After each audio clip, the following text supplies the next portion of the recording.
اس حوالے سے ہم نے دیکھا کہ بلوچستان کو بلوچستان کے حوالے سے دیکھنا چاہیے. ہمیں یہاں ایون پرائیویٹ سیکٹر سے ہیومن ریسورس کی ریکوائرمنٹ نہیں ملتی, ہمیں یہاں کوئی اور فیسیلیٹیشن نہیں ملتی. کوئٹہ جیسے اتنا بڑا شہر ہے, اس کے اندر اس پہ بہت بڑا فقدان ہے, اور رورل بلوچستان میں تو اگر آپ جائیں تو اس میں اور کمی بیشی نظر آتی ہے. سو میں آج کے دن کے حوالے سے اس پورے ایفرٹ میں آپ سب کو اور آپ سب سے منسلک جو آپ کے کولیگز ہیں اور جو اس دنیا میں آج نہیں رہے, چاہے وہ ہیلتھ میں ہو, سول ایڈمنسٹریشن میں ہو, باقی سارے ہوں, آپ سب وی ریئلی اپریشیٹ ہر لحاظ سے. یس, یہ ایک ذمہ داری بھی ہے, میری بھی ہے اور آپ کی بھی ہے, لیکن اس سے بڑھ کر جو ایک ایفرٹ ڈالا گیا, یہ واقعی لوگوں کو اس حوالے سے جتنا بھی ہم اپریشیٹ کریں اتنا کم ہے. کووڈ سے میرا خیال منسلک آپ, میرا آڈینس, آپ لوگ زیادہ واقف ہیں اور زیادہ ایجوکیٹڈ ہیں بنسبت ہمارے. لیکن کووڈ-19 نے ایک دنیا میں ایک چینج ایک بہت بڑا لایا ہے, ہر لحاظ سے چینج لایا, سوشو چینج لایا ہے. ایک دنیا کا ایک سوشو اکنامک جو ایک بالکل چیزوں کو موو کرنے والی چیزیں ہیں, اس میں ہم دیکھ رہے ہیں. بے روزگاری میں اضافہ ہوا ہے, ہیلتھ کیئر ٹوٹل چینج ہوا ہے, ہاؤس ہولڈ بالکل چینج ہوا ہے, لائیولیہڈ میں پیرنٹ ہوڈ بہت چینج ہوا ہے. ہر لحاظ سے ہم اپنی زندگی میں اس کو, ہماری ہر چیز کو بدلتے ہوئے ہم اس کو دیکھ رہے ہیں کہ کس طرح ہر دن ہماری زندگی سے وابستہ کسی نہ کسی چیز کو بدل رہی ہے. ہمارے تعلقات بدل رہے ہیں, ہمارا ملنا بدل رہا ہے, ہمارا ایک اپنا ایک جو گھر کے اندر ایک ماحول ہے اس میں ہم نے فرق دیکھا ہے.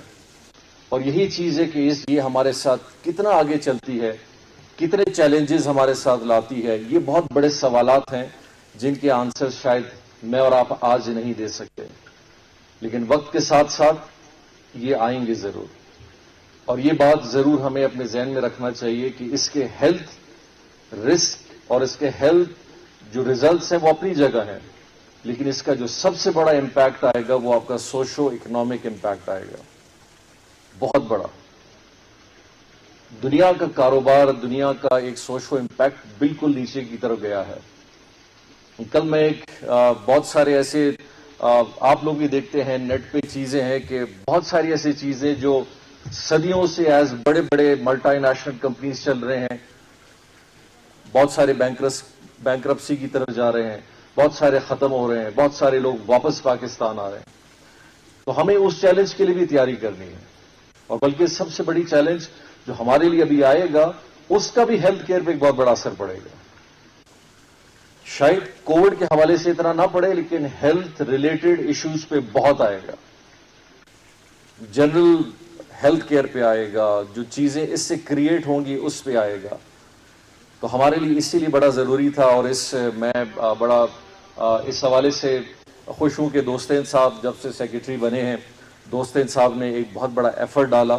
یہ نہیں کہ پچھلے ماضی میں جتنے سیکرٹریز آئے انہوں نے ایفرٹ نہیں ڈالا, سب نے اپنی طرح اپنی کوشش کی ہے. لیکن یہ اچھا ہے کہ یہاں پہ ایک سینئر آفیسر ہوتے ہوئے جس طریقے سے وہ چیزوں کو کوشش کر رہے ہیں کہ ہم بہتر کریں. کمی بیشی آتی ہے, ہر انسان 100% آؤٹ کم نہیں دے سکتا, کیونکہ ایک سرٹن انوائرمنٹ بھی اس کے پاس ہوگا تب جا کے وہ اپنی بیسٹ پرفارمنس دے سکتا ہے.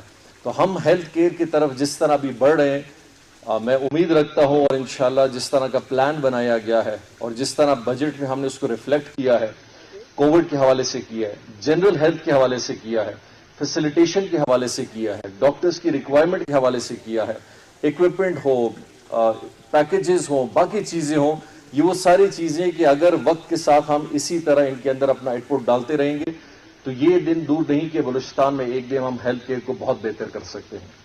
یہ کانسٹنٹ ان پٹ اور انویسٹمنٹ چاہتے ہیں, اور جب تک آپ اداروں کے اندر کانسٹنٹ ریگولر ان پٹ نہیں دیں گے, یہ ادارے تباہی کی طرف جاتے ہیں, پھر یہ کولیپس کر جاتے ہیں. ہاسپٹلز اسی طرح ہے, فیسیلیٹیشن اسی طرح ہے, ریکوائرمنٹ اسی طرح ہے. آج ہم ایکسپیکٹ کرتے ہیں کہ ایک ڈاکٹر ایک ضلع کے اندر جائے اور کام کرے, لیکن وہ ڈاکٹر کہتے ہیں جی میں کہاں جاؤں, نہ میرے پاس گھر ہے, نہ اپنی فیملی کو لے جا سکتا ہوں, نہ میں دفتر بیٹھ سکتا ہوں, نہ میرے اس ہاسپٹل کے اندر وہ سروسز ہیں جن سے میں لوگوں کا علاج کر سکوں. تو میرے لیے اس حلقے میں جانا صرف ایک گیسٹ کی صورت میں ایک وزٹر ہوگا, باقی میں نہیں کر سکتا کچھ. تو ہمارے لیے بڑا ضروری ہے کہ ہم اپنے ڈاکٹرز کو اکوپ کریں، ہر لحاظ سے اکوپ کریں. ان کی نیڈز ہیں، ان کے بچے ہیں، ان کی فیملی ہے، ان کی ایک لیونگ ریکوائرمنٹ ہے، ان کا ایک ورکنگ انوائرمنٹ ہے، ایک پروفیشنل ریکوائرمنٹ آف تھنگز بھی ہیں. یہ ساری ٹولز جب تک آپ پورا نہیں کریں گے تو آپ نہیں ایکسپیکٹ کریں کہ کوئی بہت بیسٹ آؤٹ کم آپ کو دے گا. امپاسبل ہے. لیکن ہمارے یہاں سم ہاؤ یہ نیچر رہا ہے کہ ہم چیزوں کے اندر انویسٹ نہ کریں اور ایکسپیکٹیشنز 100% رکھتے ہیں. اور پھر جب یقینی طور پہ 100% ایکسپیکٹیشن آپ رکھتے ہیں اور آپ کو وہ ٹاسک، وہ آپ کو ٹارگیٹس جب نہیں ملتے تو obviously اس کا ایک بہت بڑا ملبہ افسروں پہ یا اداروں پہ نکلتا ہے کہ دیکھیں جی پرفارم نہیں کر سکے. لیکن کبھی ہم نے یہ جاننے کی کوشش نہیں کی کہ اس ادارے کو کس چیز کی ضرورت ہے. ایک بڑے لیول پہ، چھوٹے لیول پہ تو ہو جاتا ہے، ڈپارٹمنٹ لیول پہ ہمیں آپ کو سب کو پتا ہے کہ جی کیا کیا ریکوائرمنٹ ہے. لیکن ڈیسیجن میکرز جن میں منسٹرز ہیں، چیف منسٹر ہے، اسٹیک ہولڈرز ہیں، سیکرٹریز ہیں، کیبنٹ میں بیٹھتے ہیں، اسمبلی میں بیٹھتے ہیں، ہمیں اپنی نیڈز اسیس کرنی چاہیے اور پھر ان اسیسمنٹس کے اوپر ہمیں اپنا کام کرنا چاہیے. اور جب آپ وہ کام کریں گے تو آپ کو اس کا